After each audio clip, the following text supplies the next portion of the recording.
Hey, kampai! Hadn't even opened my... Okay, so I'm gonna play Jimmy and the Pulsating Mass. This dude had offered his composition services for quite a hefty price, or so we assumed.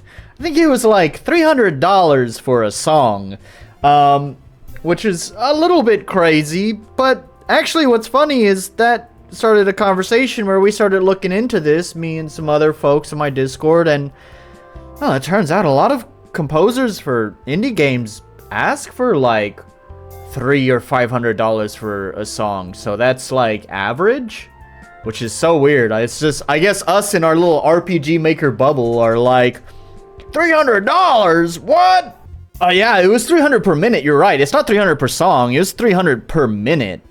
Now, how many get takers? That is a good question. Since we're going outside of our usual bubble of RPG Maker devs, like if we kind of step it up, I'm not saying like AA levels, but if we step it up to indie studios that have some money, I'm sure that price is totally doable for them, and some of these folks might even get takers.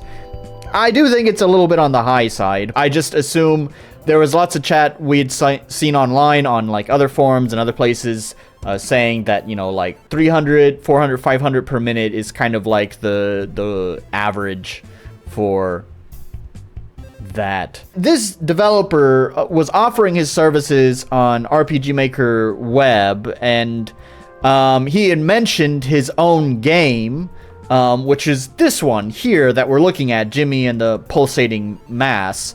It had a respectable amount of success. I think it was at 440 reviews last I looked. It released a little while ago too, back in 2018. Yeah, so it's at 441 reviews. You can extrapolate from there, however many sales that might be. But, you know, for a small little indie production, that's pretty good. So good on you, Jimmy Dev. Let's see, it doesn't sound grossly expensive to me, to be honest, from a making a living standpoint. Man, are we going to go into this? All right, I argued with Brew about this. Hang on, we're going to come back to that. Let me read what Tritium said. Looking at the Steam page for this one, I don't think I've ever wanted to play a game less. You listen here, Frankie Warzak. All right, we're on a first name basis here. You are right. From a making a living standpoint, it's not bad. And in an ideal world, we'd all be making a living off of our skills. You know, as a musician. As a musician, I wouldn't need to be working another job. Actually, technically, kind of two jobs. I wouldn't be needing to work two jobs just to make a living. Unfortunately, that's not the world that we live in. I know that, like, art is valuable. Like, Somon and June, the two people who are helping me with my game, we all know Simon's art. You can see it, right? It's here in my layout. That's Simon's art. Like, I mean, she is, I believe, incredibly reasonable with her prices. And I'm thankful for that. I wish she could do this for a living as well. But if she were to do art for a living, you know, she would have to charge more. And if she charged more, well, I couldn't afford her. Right? So, like, as much as I want to pay all of the people who work with me, you know, a livable expense, I just don't think it's really possible for a lot of us, especially us who are really small indie devs who are doing this on a very part-time basis, funding it out of our pocket. We don't have cash to just be like, oh yeah, one piece of art, $400? Sounds reasonable to me. Like, no, in no world. I would have probably a quarter of the amount of art in my game if that's what I had to pay. In fact, I mean, I just wouldn't be able to finish the game, honestly, because it'd be so weird. It's like, oh, that character has art. Why doesn't that character have art? So, anyways, I agree with you. If only we lived in a perfect world, but we don't. We'd all use asset packs. But like, we use the asset packs, and I know, we all use, even now, we're all using asset packs, I do believe, in one form or another. We're either using tile sets, the RTP, some sound libraries, music libraries, whatever, right? So we're all using asset packs now already, and just think about the amount of shit people get for just using assets, for not creating their own assets. This goes everywhere, right? Like, people use assets and people get shit for using assets. So like, here's the thing, it would be like self-defeating, right? Like, so, you know, artists want to get paid a living amount. Great, I'm so happy that artists actually get to do what they love doing for a living. Perfect. Hey, buy now, it's on sale. Anyway, sorry. But then for the rest of us who are having to fund our games out of pocket, we have to resort to asset packs, which then kind of has this like knock-on effect where now it's like all the people who play the games are like, it's just an asset flip. Fuck that game. It's garbage. And it's like, well, hang on. We tried our best. As a result of artists getting paid what they want, game developers would likely not be as well seen. Like, the indie space would be even worse. I know it sucks.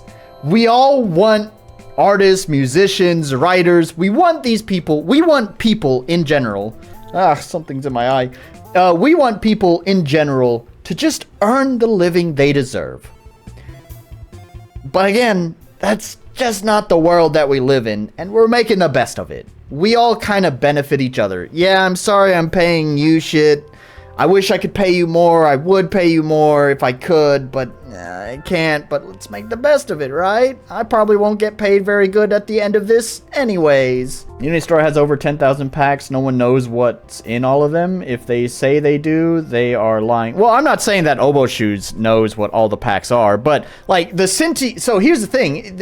People, like, with Unity, the problem is just the same as like tile sets. Speaking of Celiana aces, I do believe Celiana is one of the asset creators that, like, they only released a few tile sets, and it's not enough to make a full game. So you have to, I don't know, you have to try to mix and match other assets to make a full game, or try to create your own assets that match that style. I mean, this is not just an RPG Maker problem. This is a game dev problem. Like, it's the same thing for Unity or Unreal or anywhere that has asset stores. Like, cool, yeah, you got a bottomless well of assets. Except, they're all in different styles. You got the low poly stuff, you got the 3D scans, you got the cel-shaded anime stuff, and everything in between. And so, it's like, this is one of the reasons why I think Cinti winds up being one of the really popular go-to asset packs for Unity and Unreal games, is because they have a lot of assets, which is probably enough to make a full game. Like, let's just go to their low poly thing, and look, it's pages and pages and pages. Like, they have tons of assets. Man, I wish we had an asset maker like this for RPG Maker that just had pages and pages and pages. You could drop tons of cash on Cinti to get enough assets to make probably a couple of games. It would cover most of your needs.